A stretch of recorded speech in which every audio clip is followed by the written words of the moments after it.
Bismillahirrahmanirrahim. Assalamualaikum warahmatullahi wabarakatuh. Al-Fatihah ila ruhi sayyidina habibina syafi'ina rasulillah sayyidina Muhammad ibn Abdullah sallallahu alaihi wa ala alihi wa ashabihi wa azwajihi wa dhurriyyatihi an Allah ya'ala darajatihim bil jannah wa yanfa'una bi asrarihim wa anwarihim wa 'ulumihim wa fahatihim wa barakatihim في الدين والدنيا والآخرة ويجعلنا من حزبهم ويرزقنا محبتهم ويتوفنا على ملتهم ويحشرنا في زمرتهم بالعافية والسلامة لهم الفاتحة. أعوذ بالله من الشيطان الرجيم. بسم الله الرحمن الرحيم. الحمد لله رب العالمين الرحمن الرحيم مالك يوم الدين إياك نعبد وإياك نستعين اهدنا الصراط المستقيم صراط الذين أنعمت عليهم غير المغضوب عليهم ولا الضالين آمين. بسم الله الرحمن الرحيم.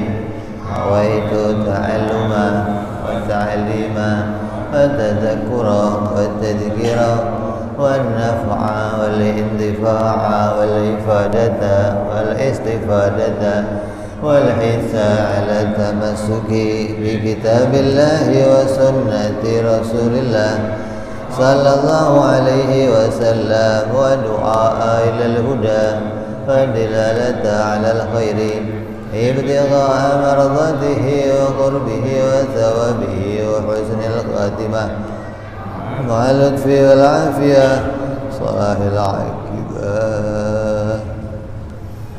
Bismillahirrahmanirrahim. Alhamdulillahirabbil alamin. Salatu wassalamu ala Rasulillah sayyidil alamin. Sayyidina wa habibina wa syafi'ina wa maulana Muhammadin wa ala alihi wa sahbihi ajma'in. Amma ba'du. Waqala musanniful kitab Habibul Imam Al-Habib Abu Abdullah Muhammad bin Yusuf An-Sanusi rahimahullah wa ala sayyidu syarha Al-Mandasuki rahimahullah wa ghafara lahu wa liwalidayhi wa nafa'ana bihima bid-darain. Allahumma aftah qulubana futuhal arifin wa bihikmatika wansur alaina birahmatika ya arhamar rahimin. Ila anfal sampai halaman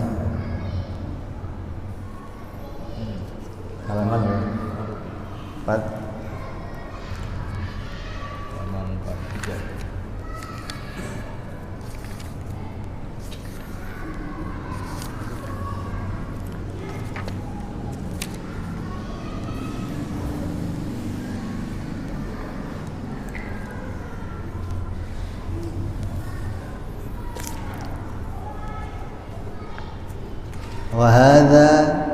Hadza kalamul Ibnu al-Arabi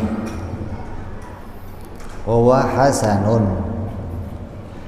wastushkilal qawlu bi anna al-muqalladi laysa bimu'minin li'annahu yalzamu alayhi takfiru aktsari awamil muslimin.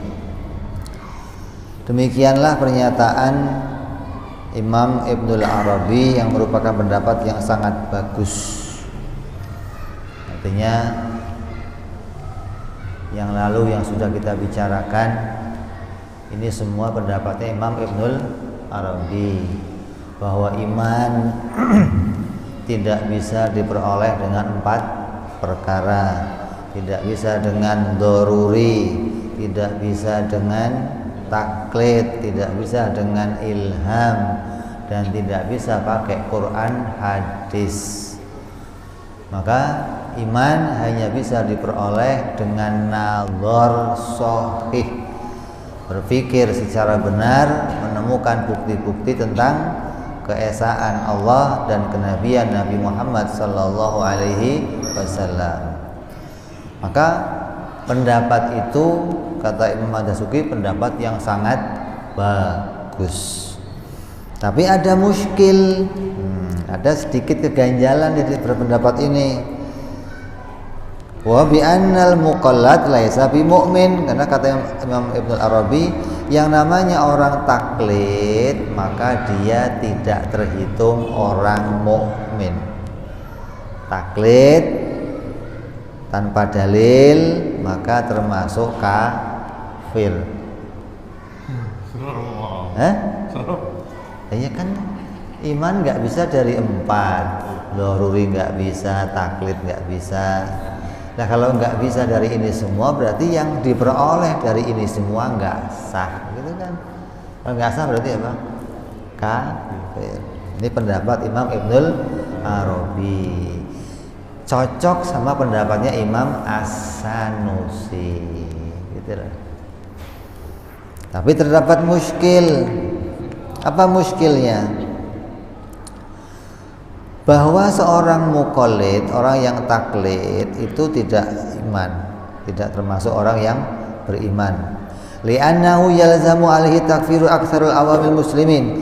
Maka dengan pendapat ini akan jadilah suatu konsekuensi bahwa mayoritas orang-orang muslim yang awam itu semuanya kafir. Orang-orang muslim yang awam itu wahwa mu'adhimu hadhil ummah, padahal yang banyak pada umat Nabi Muhammad SAW itu orang awam. Nah kalau pendapat ini dipakai, berarti sama aja mengatakan banyak orang awamnya orang Islam yang kafir, gitu kan? Ini muskil maksudnya.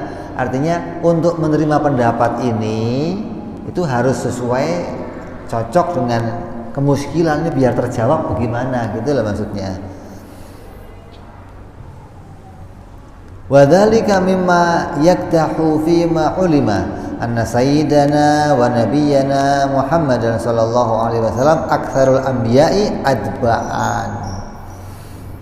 Fakta yang ada akan bisa mencemari apa yang sudah kita dengar dari berita tentang Nabi Muhammad sallallahu alaihi wasallam, bahwa sungguhnya beliau adalah nabi yang paling banyak pengikutnya. Wa warada ana ummatul musyrifatu thulutsu ahlil jannah, bahwa yang berita yang jelas bahwa umat Nabi Muhammad sallallahu alaihi wasallam ini akan memenuhi 2/3 penduduk surga. Ada.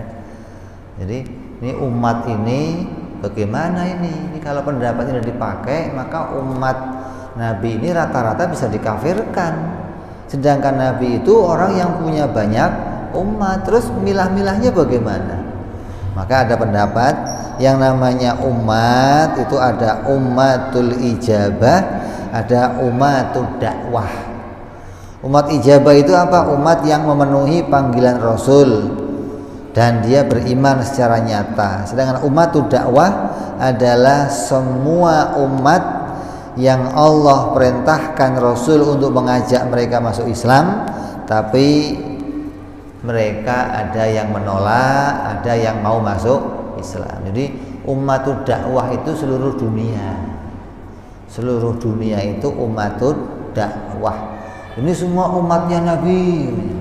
Mana ini sedunia umat Nabi? Mananya ummatul dakwah. Umat yang mana Allah memerintahkan Nabi untuk dakwah kepada mereka, gitu. Ada lagi ummatul ijabah, yaitu umat yang ketika Nabi mengajak mereka untuk masuk Islam, mereka menerimanya. Kan nggak semua sedunia ini menerima dakwahnya Nabi kan? Sebagian menerima, sebagian tidak menerima.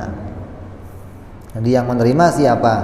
Yang menerima ya yang beruntung, maka disebut ummatul ijabah, yang menerima ajakannya Rasul Shallallahu Alaihi Wasallam. Jadi ini ada kemuskilan yang harus dijawab apabila kita mau menggunakan, mau ambil pendapatnya Imam Ibnul Arabi tentang bagaimanakah kenyataan, bagaimana konsekuensi bahwa Nabi itu tetap menjadi umat, tetap menjadi Nabi yang umatnya paling banyak. Wa ujiba, dan dijawab kemuskilan itu bi annal murada bidalil alladhi yajibu ma'rifatuhu ala jami'il mukallafin wa dalilul jumali, bahwa sungguhnya dalil yang diwajibkan dimiliki oleh tiap-tiap mukallaf adalah dalil ijmal. Apa dalil ijmal itu? Wa huwa alladhi yuhasilu fil jumlatil mukallafi ilman wa tuma'ninatan bi aqaidil iman bihaitsu la yaqulu qalbuhu fiha la adri sami'tu nas yaqulu syai'an faqultuh. Yang dimaksud mempunyai dalil, Imam Ibnu Arabi bahwa mengajarkan wajib tiap orang Islam, tiap orang mukallaf wajib punya dalil, wajib mengerti dalil, wajib berpikir secara benar. Maknanya berpikir mengenai dalil secara ijmal. Apa itu ijmal? Yang bersifat umum. Dalilnya yang umum, yang global saja.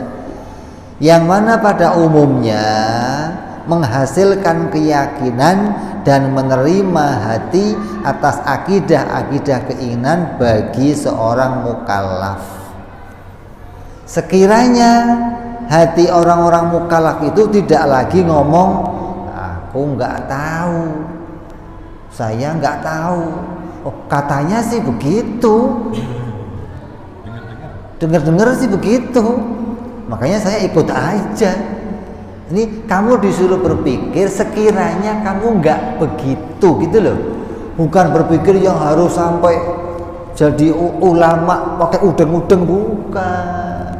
Kalau pendapat Imam Arabi kamu artikan bahwa tiap orang Islam harus jadi alim udeng-udeng, ya kamu nggak kepake semua berarti. Nggak begitu maksudnya. Yang dimaksud ini standar akal manusia. Kan sudah dicontohkan, bisa kamu cek ke gunung, kamu cek ke orang Islam yang paling awam, yang nggak pernah ngaji ke gunung-gunung, kamu tanya, apa buktinya kalau Allah itu Tuhan? Apa buktinya kalau Tuhan itu ada? Maka mereka walaupun nggak sekolah, mereka bisa menjawab semuanya, begitu loh. Apa jawaban mereka? Ya adanya alam ini, adanya alam ini jadi bukti adanya Allah. Maka itu cukup. Kenapa? Karena batasannya sekira-kira kamu jangan ngomong nggak tahu saya. Nah ini yang berbahaya ini loh. Yang dimaksud nggak sah itu yang sampai kalau ditanya apa buktinya Tuhan itu ada, dia jawab nggak tahu saya. Nah kalau ada orang akalnya normal ditanya tentang Tuhan kok nggak tahu, berarti itu akalnya lemot. Akalnya lelet. Maka orang yang akalnya lelet itu boleh ikut-ikutan pendapatnya orang lain, begitu loh. Tapi kalau yang akalnya masih bisa memahami, tanya apa buktinya adanya Tuhan?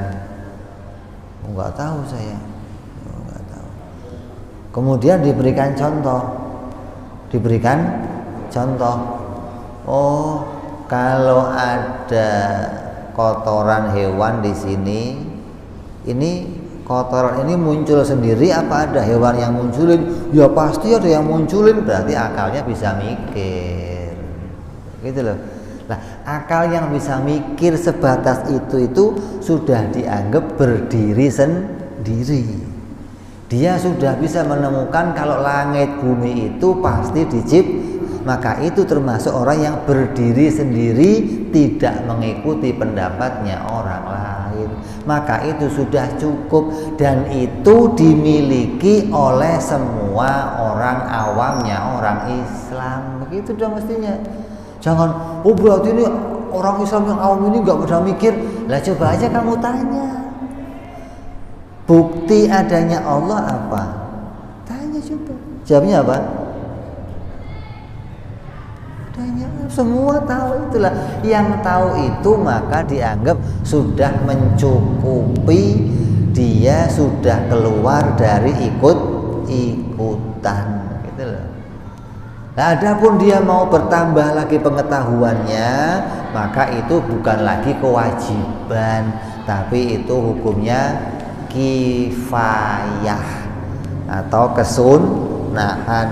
Oh, saya pengen tahu dalil lebih terperinci lagi, ya kamu ngaji lagi yang lebih dalam. Tapi kalau kamu mau mencukupi, keluar dari ikut-ikutan, dianggap kamu itu punya dalil, maka harus berpikir tentang langit dan bumi, bahwa langit bumi ini pasti ada yang menciptakan. Ya, jadi kemuskilan ini terjawab maksudnya. Tetap Imam Ibnul Arabi dan Imam As-Sanusi pakai pendapat bahwa harus orang Islam itu mandiri dengan dalil di dalam imannya kepada Allah. Tidak boleh orang Islam ketika ditanya tentang Allah, apa buktinya kalau Allah itu Tuhan? Kata bapak saya sih begitu. Tidak boleh, tidak sah orang yang imannya begitu apabila akalnya mampu berpikir, kata Imam Ibnul Arabi. Dan itu nggak ada orangnya gitu loh.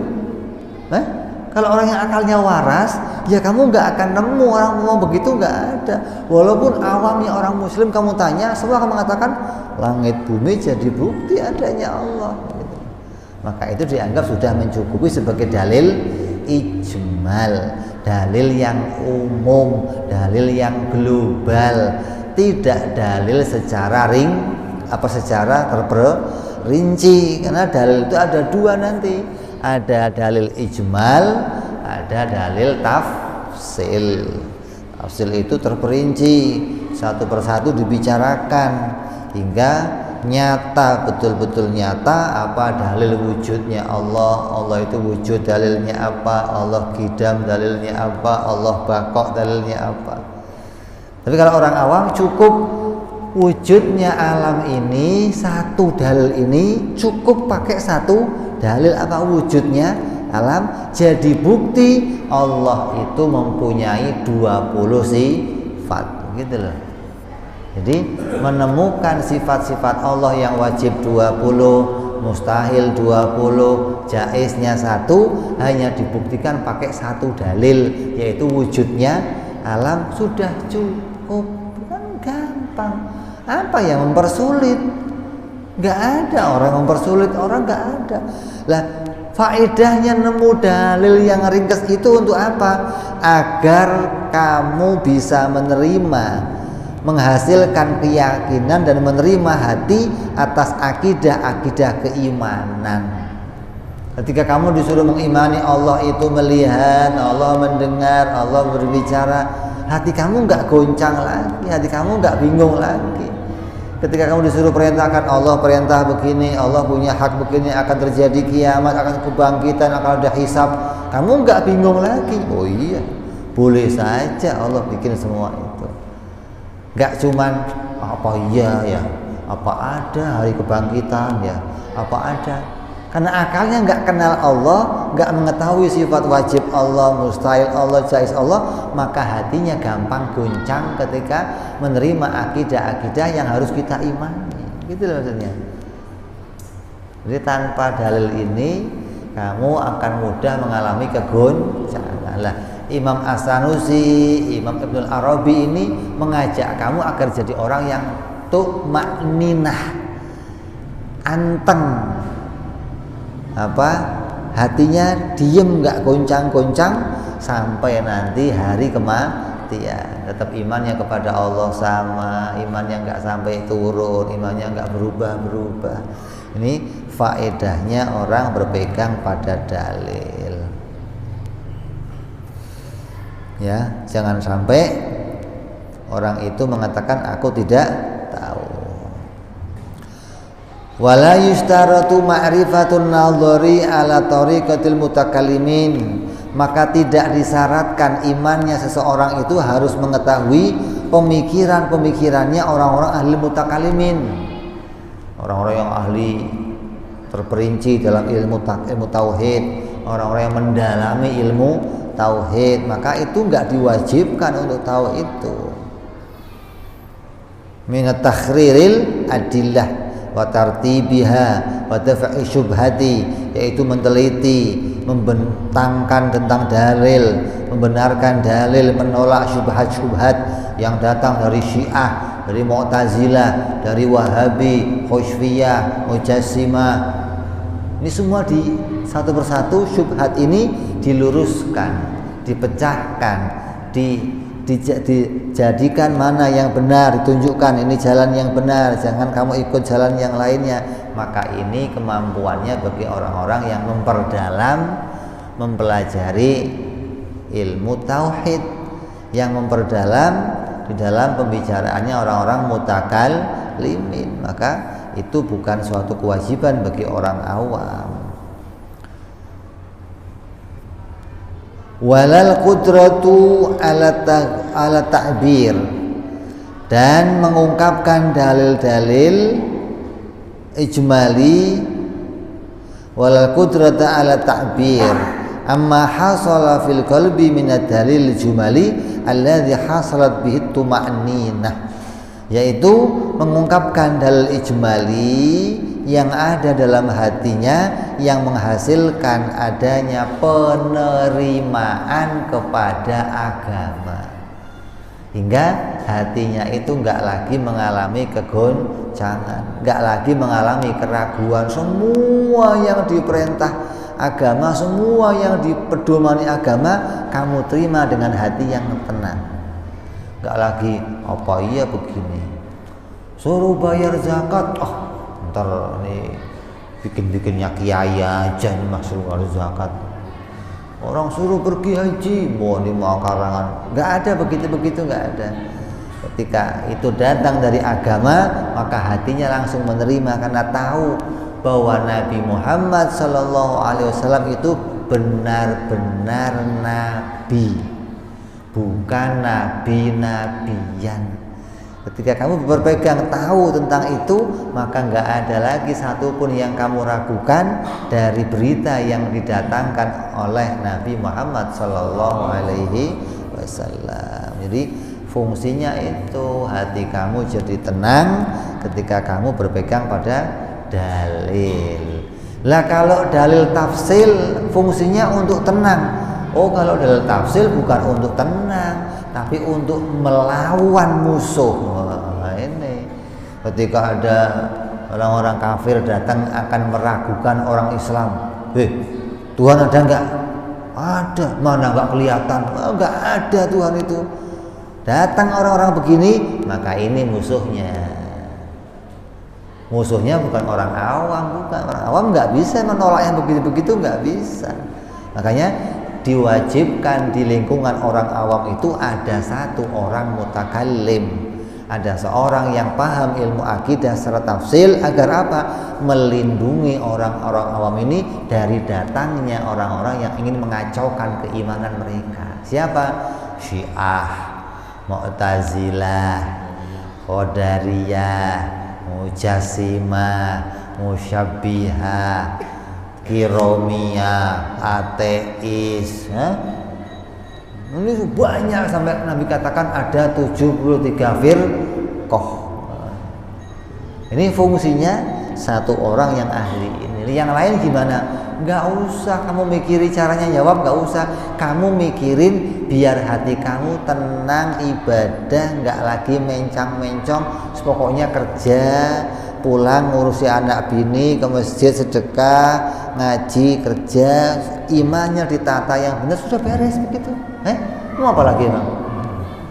Hatinya jangan ragu ketika datang ujian, ya sabar, datang kenikmatan syukur, dapat salah istighfar, sudah tenang hatinya, nggak lagi kenapa kok begini, saya udah begini.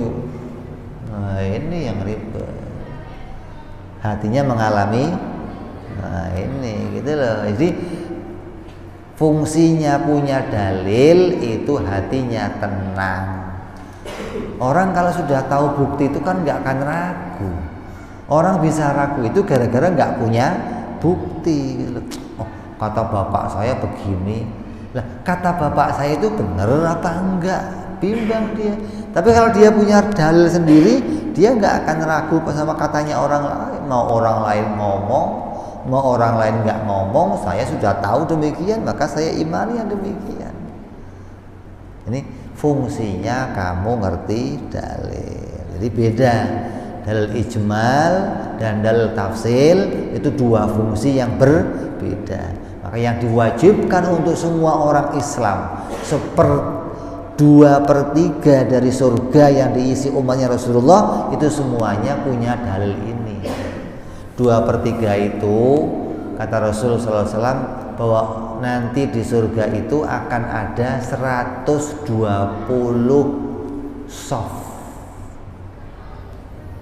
120 bendera akan baris, shafnya ahli sholat, shafnya ahli puasa, softnya ahli soft. Nah, dari 120 itu 80 itu umatnya Rasul Shallallahu Alaihi Wasallam. Yang 40 soft itu umat sejak Nabi Adam sampai Nabi Isa alaihissalam. Yang paling banyak umatnya. Nah, kenapa kok begitu? Lawang Nabi Muhammad Shallallahu Alaihi Wasallam Nabi yang dakwahnya kepada seluruh dunia. Bagaimana umatnya nggak banyak? Nabi yang lain dakwahnya satu kelompok, hujan lokal gitu. Hujannya hujan lokal maksudnya. Ini daerahnya tertentu gitu loh. Kaumnya kaum ini enggak dapatnya umatnya segitu. Nah kayak begini, Nabi Nuh 900 tahun dakwah. Sebagian ulama mengatakan dapatnya umat 8 orang. Sebagian mengatakan dapatnya 80 orang. Taruh 80 orang coba. Lah umatnya Rasul miliaran, ini cuma 80 orang. Itu apa sih?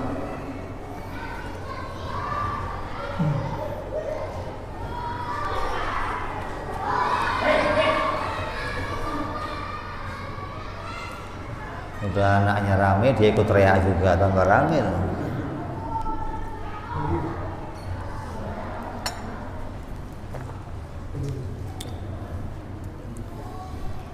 Umat Nabi Lut, berapa orang? Umat Nabi Ibrahim, umat Nabi sedikit gitu loh. Itu kalau dikumpulin, itu paling jumlahnya berapa orang dibanding umatnya Rasulullah Sallallahu Alaihi Wasallam. Mudah-mudahan kita termasuk di belakang benderanya Rasulullah Sallallahu Alaihi Wasallam. Wala syak, maka tidak diragukan lagi anna nadhara ala hadzal wajhi ghairu ba'idin, bahwa pemikiran sederhana semacam ini yang diwajibkan oleh Imam As-Sanusi, artinya Imam Sanusi berpendapat itu kewajiban, Imam Ibnul Arabi berpendapat itu kewajiban, maka itu ghairu ba'idin, tidaklah sulit husuluhu untuk menghasilkannya, lima dhammi hadhil ummah, bagi umatul ijabah, gitu loh.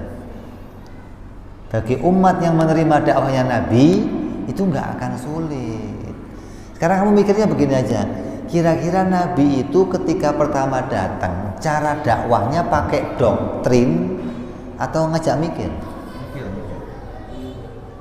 Mungkin nggak Nabi datang terus memberikan doktrin, kamu harus begini, kalau enggak apa? Awas. Lah kamu sendirian kok awas? Lah kamu siapa? Kok sendirian mau berani-berani? Jadi nggak rasional kalau Nabi dakwah pertama kepada umat yang diajaknya pakai cara doktrin, itu nggak rasional, nggak mungkin. Mana ada orang mau terima, gitu loh. Musodek, orang-orang Lia Edan yang mau menipu orang itu aja ngasih pemikiran, nggak begini, begitu loh. Itu yang sowak aja ngasih pemikiran. Lah masa Rasul Shallallahu Alaihi Wasallam yang agamanya agama hak, agama nyata, nggak bisa ngasih yang rasional, kan nggak mungkin, begitu loh. Jadi sesuatu yang rasional, yang mudah ini nggak sulit bagi umatul ijabah, itu nggak sulit. Untuk umat Nabi semua itu nggak sulit, kecuali yang diwajibkan tadi harus bisa menolak orang-orang yang batal, harus bisa memberikan dalil secara terperinci, harus bisa. Oh itu sulit, itu mesti pakai udeng-udeng yang begitu, itu sulit, gitu loh. Tapi kan yang diminta bukan itu, yang diminta kamu ngerti dalil secara umum agar kamu punya pegangan tentang keimanan kamu, nggak ikut-ikutan pendapatnya orang lain, gitu loh.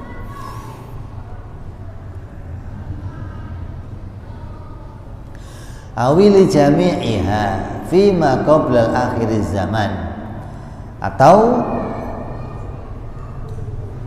umat ijabah ini sebelum akhir zaman yang pada waktu itu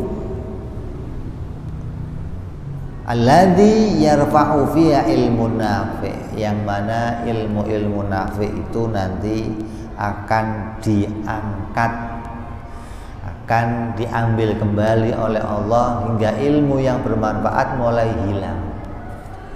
Maksudnya apa? Ulama-ulama ini mulai diambil, alim diambil. Kalau orang-orang alimnya diambil, tinggalnya apa? Bukunya. Lah buku bukan ilmu. Ilmu itu artinya sifatnya yang punya. Buku ini bukan ilmu, tapi alamat kalau kamu pengen jadi orang berilmu. Bukan ilmu, bukan. Ilmunya ada pada orang alimnya itu. Ketika orang alimnya diambil, makanya tinggal buku-bukunya. Jadi ilmu-ilmu yang bermanfaat diambil oleh Allah. Lah ketika ilmu yang manfaat diambil oleh Allah, orang itu kesulitan mendapatkan kebenaran, maka ini cara yang paling mudah. Gitu loh. Berpikir tentang wujudnya alam itu cara yang paling mudah. Bahwa tiap orang Islam, tiap umatul ijabah bisa memahami kalau wujudnya langit bumi jadi bukti adanya Allah Subhanahu wa ta'ala.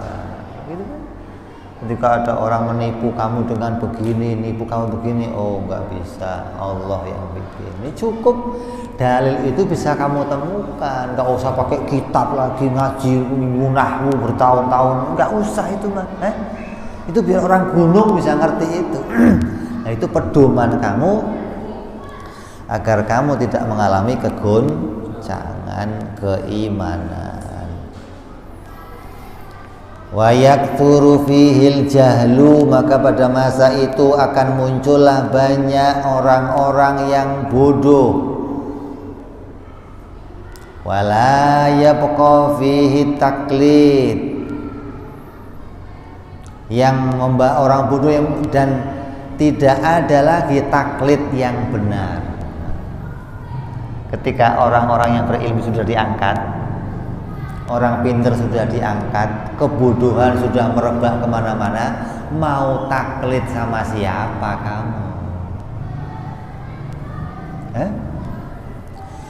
Ruwet semua isinya.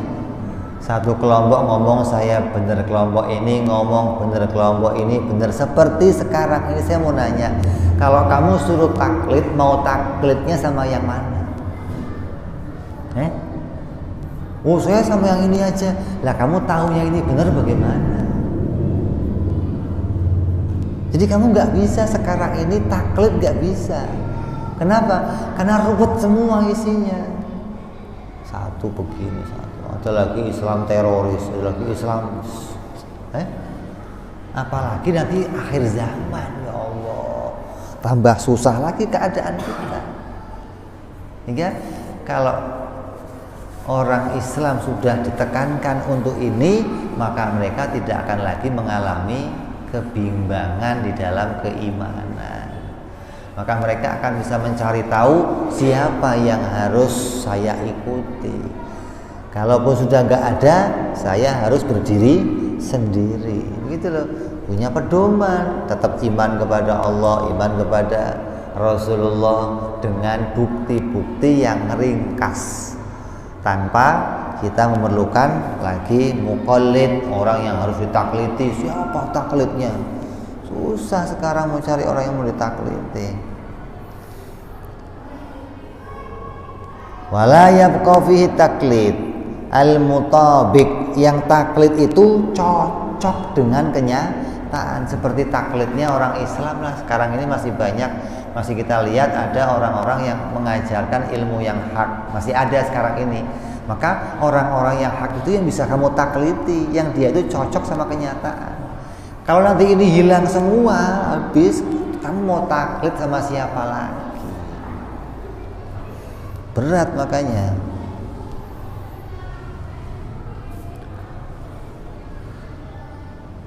Fadlan anil ma'rifati inda kathirin mimman yudhannu bihil ilmu. Apalagi ma'rifat pada orang-orang yang hanya disangkakan dia itu punya ilmu. Gimana kita mau taklid, mau cari orang taklid itu susah, apalagi mau cari orang ma'rifat, apa nggak tambah susah nyarinya. Makanya Sanusi selalu berpesan, kalau kamu ketemu orang yang bisa paham ini, pegang kuat-kuat. Karena kamu gak akan ketemu lagi 100 tahun lagi, susah carinya. Coba. Banget langkanya orang-orang yang masih mau mengajarkan ilmu tentang akidah, ilmu tentang bagaimana berpegang pada dalil, ilmu yang bisa menolak segala macam keraguan-raguan, menolak segala macam fitnah, syubhat, memperincikan dalil. Maka pegang, maka jangan kamu tinggalkan ketika masih mendapati orang-orang seperti itu. Nah, karena kita akan mengalami ini, nanti kamu akan mengalami hal yang sulit nyarinya. Nah, sekarang aja udah susah, juga kamu cek di Jakarta. Hah? Kamu sejak ngaji di Muara Baru pernah dengar ilmu ini? Nah, coba. Berapa tahun kamu di sini? Banyak tahun lah. Baru saya dengar ilmu ini. Kenapa? Memang langka begitu loh. Kalau ilmu tajwid, ilmu fikih, ilmu Quran hadis, ilmu nahwu banyak kamu temukan. Tapi orang yang bisa memerincikan ini memang sulit. Kita nyarinya sulit. Jangankan kalian, kita yang mondok ke sono ke sini aja susah nyari yang begini. Artinya di pondok-pondok aja kadang nggak diperincikan gitu loh. Kadang hanya dibaca. Karena kadang pondok itu hanya mengkhususkan spesialisasinya, oh ini kami hadis khususnya, kami hanya urusan tafsir, oh kami hanya urusan fikih, oh kami hanya tajwid, kami hanya hafid Quran. Tapi ininya nggak dijadikan dasar. Mestinya ini jadi dasar kelulusan di setiap pondok, mestinya begitu. Kalau belum ngerti ini belum boleh lulus, walaupun kamu sudah ngerti hadis, sudah hafal Quran, sudah, mestinya begitu. Maka ini jadi pedoman, maka orang Islam akan tahu ini semua. Ini enggak kan? Pondok hadis ya pokoknya ngetesnya hadis, pondok tafsir ngetesnya tafsir, pondok nahwu ngetesnya nahwu. Lah yang mondok Quran ini enggak ada pondok ini, yang mau ngetes ini siapa terus? Begitu loh. Nah, mestinya ada orang pondok-pondok yang mencetak orang-orang yang bisa paham ini terperinci, gitu loh. Hingga nanti mereka disebarkan, kamu sana, agar umat Islam ini tetap menjadi umat yang punya pagar, yang punya pengaman dari musuh-musuh yang datang membingungkan hatinya orang awamnya, orang Islam. Jadi kalau orang awam itu nggak dijaga, ya mereka rawan kabur, rawan di acak-acak, diteror, Kalau dulu guru kita gambarin begini, kalau di satu daerah ada orang yang rumahnya itu dari pagar, atapnya dari bilik, daun kelapa, daun aren. Itu rumah yang begitu kalau kena angin kencang bagaimana? Terbang. Lah kira-kira di situ rumahnya banyak yang begitu. Biar kalau ada angin nggak terbang gimana? Bongkar. Ya ribet lah. Suruh bongkar rumah segitu banyak, suruh dan ribet. Mendingan kamu bikin rumah yang bagus di sekitarnya, gitu loh. Biar kalau angin datang mereka nggak kena, kamu yang kena. Itu loh fungsinya. Jangan ini diobrak-abrik, jangan, udah biarin.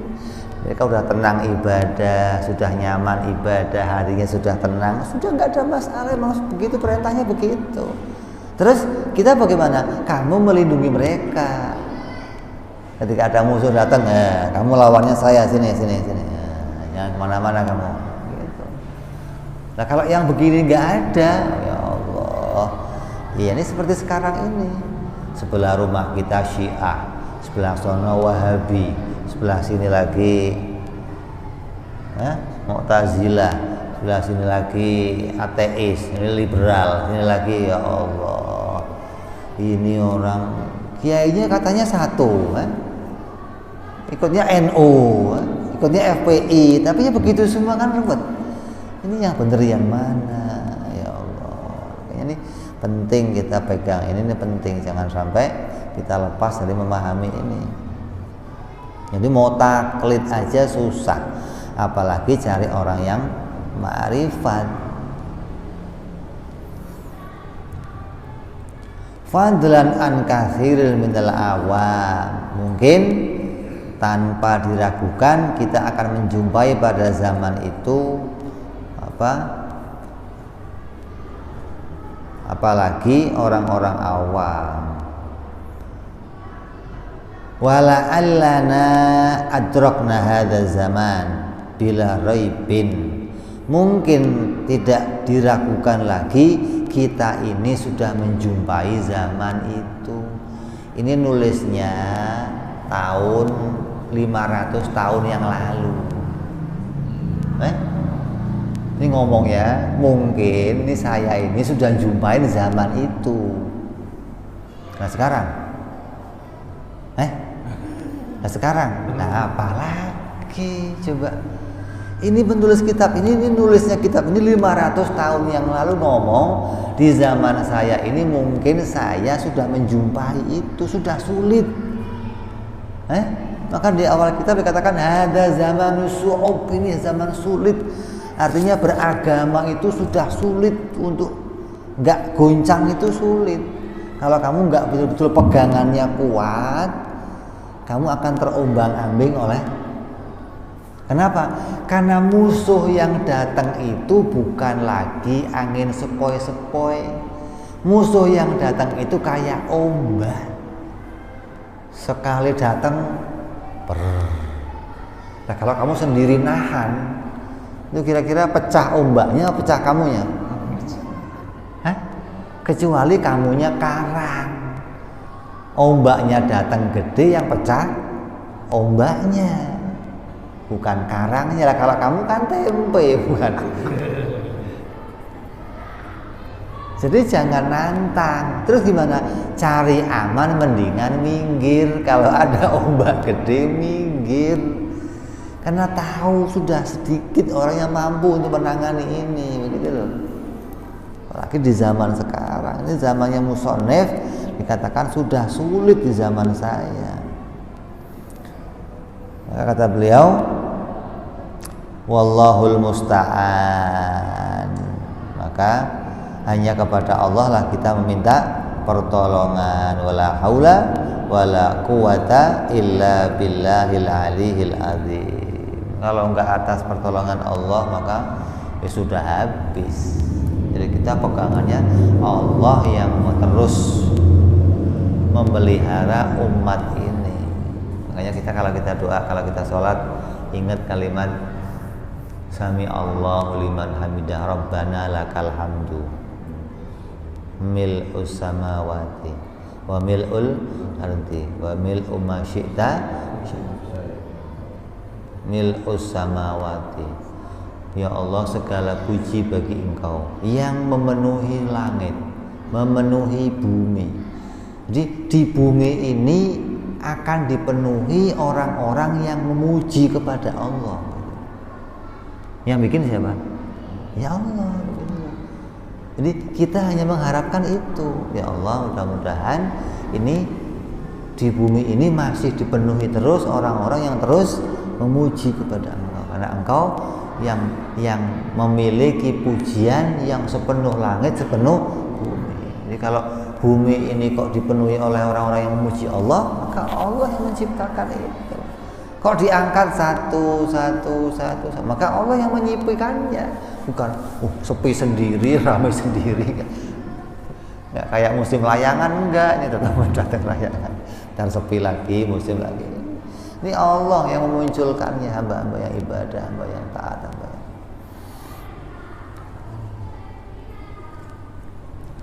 Fil hadis an Abi Umamah, dalam sebuah riwayat hadis yang diriwayatkan dari Imam Abi Umamah, qala Rasulullah sallallahu alaihi wasallam, takunu fitnatun fi akhir zaman yusbihu rajulu fiha mu'minan wa yumsi kafiran illa man ajarahu Allah taala bil ilmi. Ini hadis ini jelas, ini riwayat Bukhari Muslim, diriwayatkan oleh Imam Tabrani, musnadnya dari Asyamiyin, orang-orang Syam. Maka ini termasuk hadis yang sahih, yang bisa dipakai untuk pegangan. Rasulullah bersabda bahwa akan datang fitnah akhir zaman di mana paginya orang itu berstatus mukmin dan sore harinya dia berstatus kafir. Ada lagi yang sorenya dia mukmin, paginya dia kafir. Zaman itu akan datang nanti. Siapa orang yang gak terpengaruh pada zaman itu? Kecuali orang-orang yang dijaga oleh Allah dengan ilmu, bukan pakai wirid, bukan. Allah gak ngomong kecuali yang banyak wiridnya, gak ada di sini.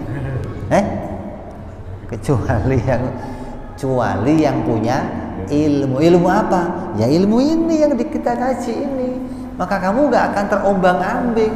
Paginya iman, saya iman, bangun tidur iman, ya Allah menjadikan saya iman. Begitu keluar rumah dapat rezeki ribut, pulang kafir. Kenapa kafir? Menganggap saya yang dapat rezeki sendiri, saya yang peroleh sendiri, yang Allah gak ikut-ikut. Ini sudah ribut-ribut sendiri, berantem sendiri. Ini akan terjadi di zaman itu. Kecuali orang yang gak akan terpengaruh itu orang yang diberi oleh Allah ilmu. Apa ilmunya? Ngerti hudusul alam. Ini mahal sekali ente. Ente ngerti ilmu ini luar biasa. Ngerti matalibus sab'ah. Masya Allah. Ente nggak akan tertipu. Ente nggak akan terombang-ambing. Pagi kafir, sore mukmin, mukmin sore paginya kafir. Ente nggak akan terombang-ambing. Ini nggak akan.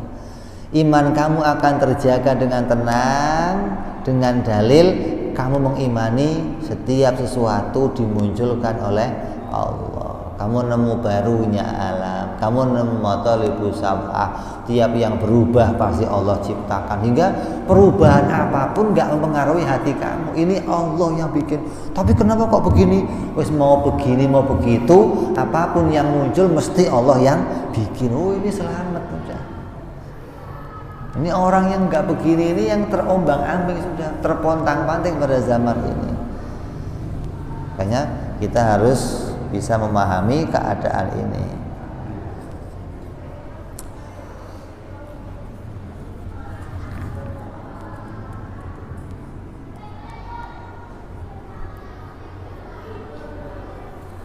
Jadi kalau kiai pesannya begitu terus. Kiai itu di mana aja ngaji sudah hudusul alam aja, nggak ada yang lain. Coba kan? Kiai Asmawi itu di mana aja ngaji yang disampaikan hudusul alam, hudusul alam. Ngerti kamu ini? Mathalibus sab'ah. Kamu ngerti ini akidah wajib mustahil jaiz, ngerti ini kamu. Akal kamu diisi wajib mustahil jaiz, beres hidup kamu sudah. Tapi kalau sudah akalnya orang itu kosong wajib mustahil jaiz, nggak ngerti hudusul alam, nggak ngerti mathalibus sab'ah, nggak ngerti haknya Allah, nggak ngerti haknya Rasul, ya ini yang rawan terpontang-panting ini. Yang paginya iman, sorenya mukmin, mukminnya. Lah kalau pas matinya pas lagi kafir gimana? Mending kalau pas pagi iman, pas pagi mati, ya mending namanya. Lah kalau paginya iman, sorenya kafir, pas sore pas mati, ya sudah rusak. Jadi kita pegang terus ini apa yang jadi pendapatnya ulama-ulama kita. Ini tidak ada mempersulit umat Islam, nggak ada. Tidak ada Imam Sanusi, Imam Ibnu Arabi mempersulit perjalanan iman kita, nggak ada. Justru mereka menguatkan jalannya iman kita agar kamu dalam iman kepada Allah nggak terombang-ambing dengan zaman yang terus mengalami fitnah-fitnah yang luar biasa. Fitnah semakin akhir zaman, fitnahnya semakin berat. Sampai kata Nabi, kamu nanti akan berpegang agama seperti pemegang api, dipegang panas, dilepas kafir. Gimana sih Pak? Kamu akan mengalami masa itu nantilah.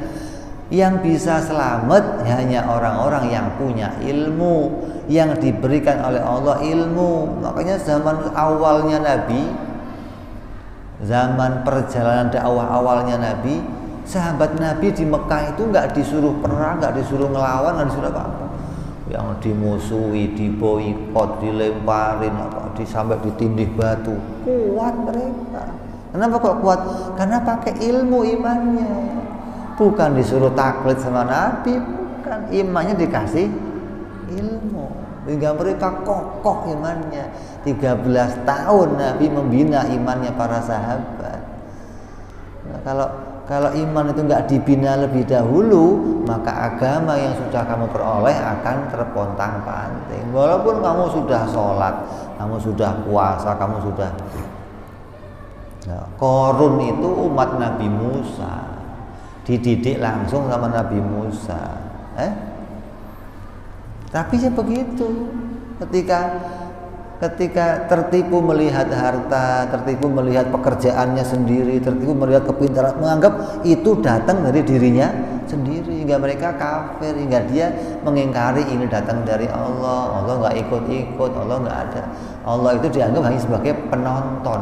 Oh, hamba saya keluyur. Hati-hati, jangan sampai memposisikan Allah demikian, ya. Mudah-mudahan ini kita semua yang mengikuti pengajian ini jadi tahu betul bahwa para imam-imam ini menolong kita. Allah jadikan mereka sebagai penolong kita, memperkuat akidah kita, menyelamatkan kita dari kegoncangan, menyelamatkan kita dari keraguan-raguan, hingga kita bisa punya hati yang mutmain, yang tenang, yang diam, yang antang dalam ibadah kepada Allah, tidak lagi bergeser imannya kepada selain Allah. Mudah-mudahan kita semua yang ngaji diberi oleh Allah cahaya iman, dan cahaya kita dikuatkan oleh Allah, dibesarkan cahaya itu hingga cahaya yang menyala di hati kita, hingga kita terang benderang bisa melihat kepada Allah Subhanahu wa ta'ala, terang benderang melihat kebenaran agama Islam, terang benderang melihat kepada akhirat, hingga kita menjadi orang-orang yang cinta kepada Allah, cinta kepada akhirat, dan kita berharap dimatikan oleh Allah dalam keadaan husnul khatimah, selamat di dunia, selamat sampai di akhirat. Amin ya rabbal alamin. Teruskan yang akan datang, wallahu a'lam bishawab, ila hadratin nabi. Al-Fatihah. A'udzu billahi minasyaitonir rajim. Bismillahirrahmanirrahim. Alhamdulillahirabbil alamin, arrahmanir rahim, maliki yaumiddin. Iyyaka na'budu wa iyyaka nasta'in, ihdinas siratal mustaqim. صراط الذين أنعمت عليهم غير المغضوب عليهم ولا الضالين آمين. يا ربنا اعترفنا بأننا اقترفنا وأننا أسرفنا على لظى إشرافنا فتوب علينا توبة توصل كل أوبة واستر لنا أوراتي وأمن رواتي واغفر لوالدينا ربي ومولودينا والأهل والإخوان وسائر الهلان وكل ذي محبة أو جيرة أو صحبة والمسلمين أجمع آمين ربي اسمع فضلا وجودا منا لا باكتساب منا نضى بكل سلي صلى وسلم ربي عليه عند الحمد وآله وصحبه عدد تحصي صحبي والحمد لله في البدء والتناهي سبحان ربك رب العزة عما يصفون سلام على المرسلين الحمد لله رب العالمين.